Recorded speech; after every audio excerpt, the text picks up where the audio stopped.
आइए देखते हैं, मजा आएगा। पिक्चर चालू करो बे। चलो चलो चलो। नैतिक और दिमागी दिवालियापन पूरी भारतीय जनता पार्टी में दिख रहा है, तो उससे अछूते सुधांशु जी क्यों रहे? रुको जरा, सबर करो।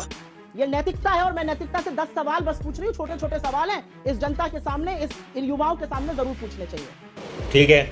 क्या अडानी घोटाले की जांच नहीं होनी चाहिए? अभी बता दे भाई। ये हमारा पहला सवाल था। होनी चाहिए या नहीं होनी चाहिए? और जोर से बोलिए, होनी चाहिए कि नहीं होनी चाहिए? क्या LIC का पैसा जो अडानियों की कंपनी में लगा वो लगातार गिरता रहा, इस पर सवाल पूछना चाहिए कि नहीं पूछना चाहिए?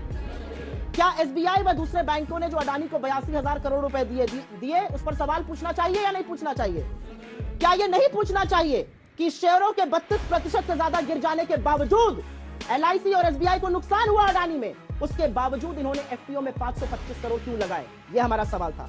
हमारा सवाल था कि 1 लाख करोड़ नष्ट हो गए LIC और SBI के मिलाकर, इस पर सदन में चर्चा होनी चाहिए कि नहीं होनी चाहिए? कौन है LIC के लोग? 30 करोड़ लोग हिंदुस्तान में जो LIC की पॉलिसी खरीदते हैं। 45 करोड़ जो अकाउंट होल्डर्स है SBI के, वो गवर्नमेंट बैंक है। अगर पार्लियामेंट नहीं सवाल पूछेगा तो कौन पूछेगा? क्या यह पूछा जाना चाहिए कि नहीं चाहिए कि $8 बिलियन से जिस व्यक्ति की आमदनी $140 बिलियन हो गई, उसके बचाव में सारी सरकार उतरी पड़ी है, सांसद उतरे पड़े? अरे अपनी सरकार का बचाव करिए, अडानी के बचाव में कहां उतरे पड़े हैं प्रभु? क्या ये नहीं पूछा जाना चाहिए कि टोटल गैस ने अडानी की कंपनी में $50 बिलियन निवेश करना था, उसका डिसीजन परसों आ गया, वो रोक दिया गया? क्या ये नहीं पूछा जाना चाहिए कि डाउ जोन्स और S&P ने अडानी को अपने इंडेक्स से क्यों बाहर कर दिया? क्या ये नहीं पूछा जाना चाहिए कि नॉर्वे सॉवरेन फंड ने $200 मिलियन अडानी के शेयर अपने कल की तारीख में बेच दिए? क्या ये नहीं पूछा जाना चाहिए कि standard chartered, Credit Suisse, city group ने अडानी के पैसे लेने से मना कर दिया? और ये क्या ये नहीं पूछा जाना चाहिए कि इस देश का RBI, इस देश का सेबी, इस देश का SFIO, इस देश का MCA, ministry of corporate affairs, इस देश का इनकम टैक्स, इस देश का डिपार्टमेंट ऑफ रेवेन्यू इन्वेस्टिगेशन कहां है? Where is the directorate of revenue intelligence? I want to know. क्या ये बातें नहीं स्पष्ट होनी चाहिए कि अगर 16 लाख करोड़ मार्केट में डूबे, उसमें से 10 लाख करोड़ अडानी के थे, 6 लाख करोड़ तो छोटे निवेशकों के थे जिनका अडानी से कोई लेना देना नहीं? ये सवाल अगर सदन में चुने हुए सांसद नहीं पूछेंगे तो ये सवाल से बच के जा पाएंगे? आज प्रधानमंत्री से लोग पूछ रहे हैं आपका रिश्ता क्या है, और प्रधानमंत्री मौनी बाबा बन जाएंगे? जवाब तो आपको देना पड़ेगा। हाँ बिल्कुल जवाब देता हूँ। अभी मजा आएगा ना भिड़ो। किसी भी फाइनेंशियल ईयर का, किसी भी चीज का फाइनेंशियल नेट प्रॉफिट या लॉस कब तय होता है? End of the financial year, at least एक क्वार्टर के बाद। ये एक हफ्ते में कंक्लूजन ड्रॉ कर लिए कि शेयर मार्केट में डूब गया। जो डूबी हुई मानसिकता से देख रहे थे उन्हें एक हफ्ते में दिख गया कि डूब गया। गजब बेइज्जती है। ये कहते हैं LIC का पैसा, LIC का एक्सपोजर अडानी से 1%। मैं पूछता हूं, कोई ऐसा व्यक्ति है जिसकी LIC की पॉलिसी मैच्योर हुई और उसे पैसा ना मिला हो? तो फिर कहां से डूब गया भाई? वो आपके दिमाग को डूबा हुआ।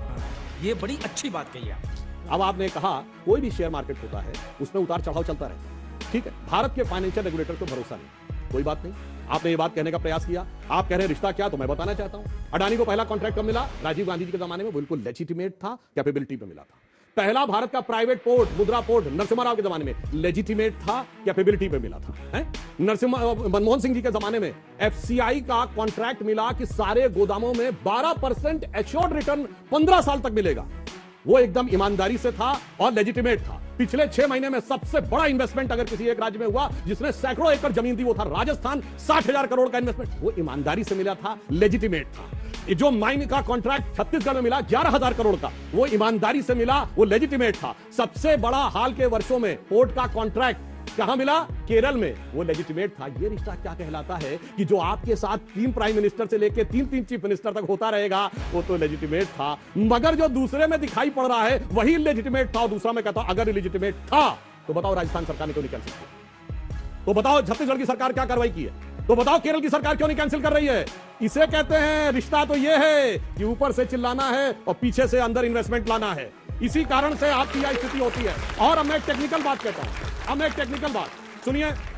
हिंडनबर्ग एक विदेशी कंपनी है, ठीक है। ये बता दें भारत की संसद या भारत के लॉ में कौन सा ऐसा प्रावधान है जिसमें जो विदेशी कंपनी भारत में ऑपरेट न कर रही है उसको भारत की JPC बुला सके? ये बता दें तो मैं इनकी बात को विचार करने को तैयार हूं।